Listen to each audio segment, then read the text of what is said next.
по-элитному зажигать костер. Есть такая штука, это для опрелых попок спрей. Согласно там Европейской конвенции, используется везде пропан в качестве наполнителя. Берем спичку. Не знаю, даже получится или нет.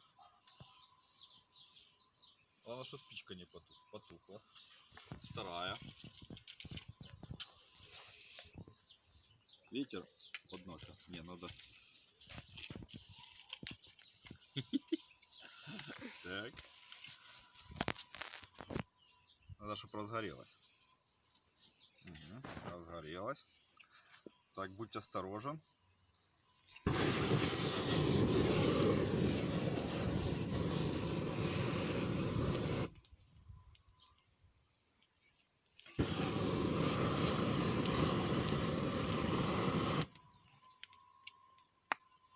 Что, загорелось, не? Да, загорелось. По-элитному разжигаем костры. Мне надо еще дувануть.